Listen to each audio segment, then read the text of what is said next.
Musta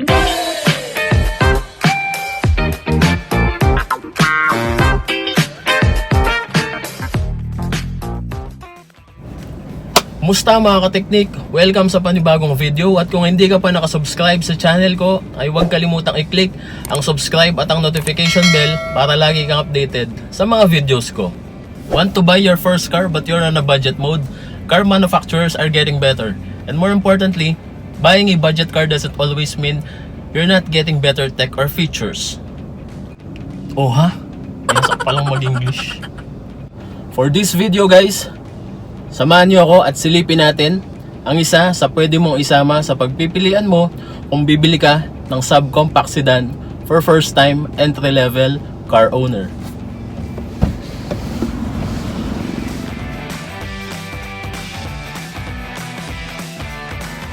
Ang 2020 Kia Soluto EX Automatic.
Shoutout sa office mate ko na si Tintin na nagpahiram ng bago niyang unit for this review.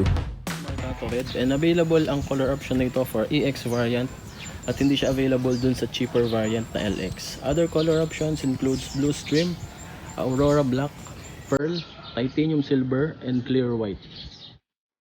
Let's take a look first sa exterior features.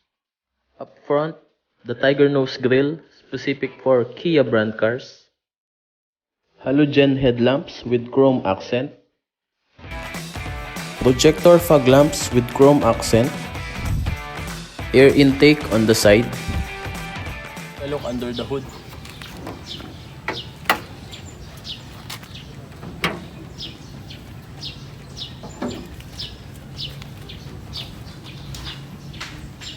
Meron siyang 1.4 liter gasoline engine capable of 92 horsepower and 132 Newton meters of torque.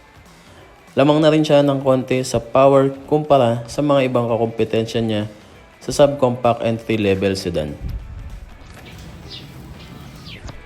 Fuel capacity na 43 liters. Chrome door handles. Electric adjustable side mirrors with LED repeaters.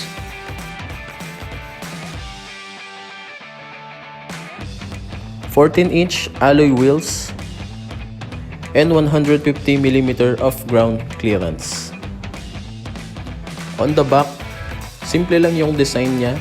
You have your tail lights and meron siyang single rear fog light. Gusto ko yung position ng reflector. Medyo mataas, which is okay for more visibility kapag gabi. And yung reverse camera and rear sensors. And sa trunk space, meron siyang 475 liters capacity. So, meron na siyang leather seats with two-tone color, beige and gray.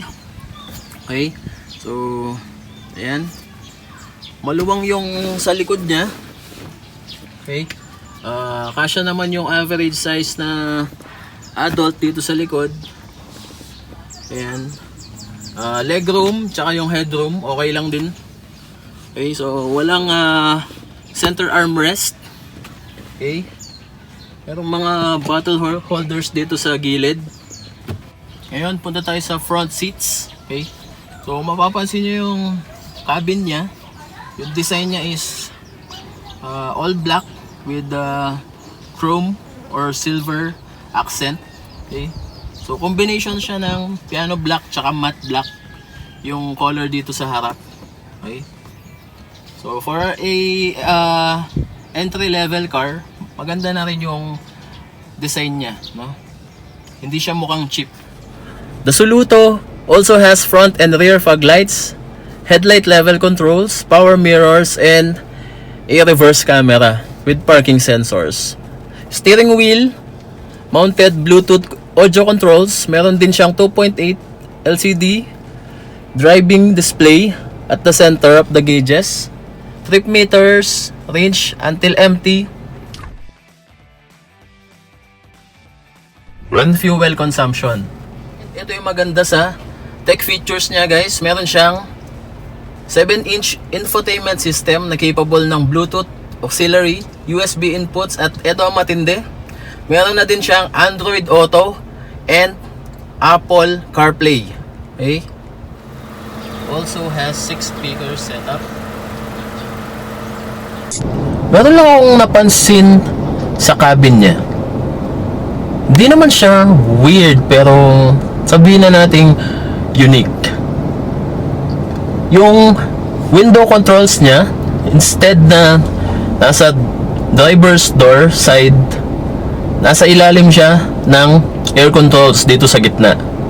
And isa pang napansin ko is yung aircon vents niya. Okay, so iba din yung design. Makikita mo parang 360 degrees. Umikot. Not 360, parang, oy, dito tayo. Punta tayo dito. Yep. Yung ganun, yung...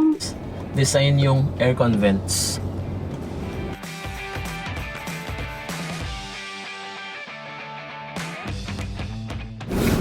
In addition, sa safety features niya, meron din siyang 2 airbags sa front passengers.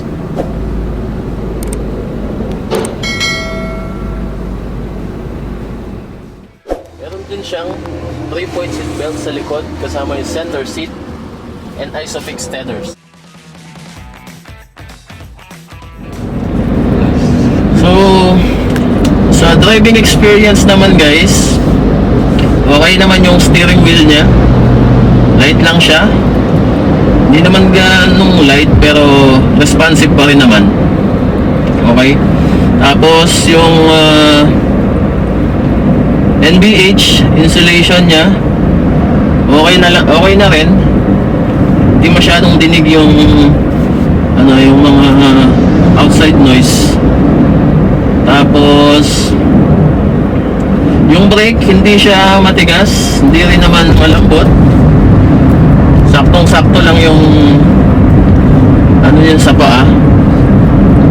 Okay, tapos visibility, maganda yung visibility niya. Sa side windows, sa harap, tsaka dun sa likod. So, okay for talaga, for a subcompact sedan. The 2020 Kia Soluto EX is priced at 755,000 Philippine pesos with leatherette seats, mags, fog lamps, side mirrors with LED mirror indicators, 7-inch infotainment system with Apple CarPlay and Android Auto, and it also has a reverse camera, and it has a nice style. So kung value for money ang hanap mo, no debate yan, isama mo si Kia Soluto sa mga pagpipilian mo. Hanggang sa muli mga kateknik, stay safe.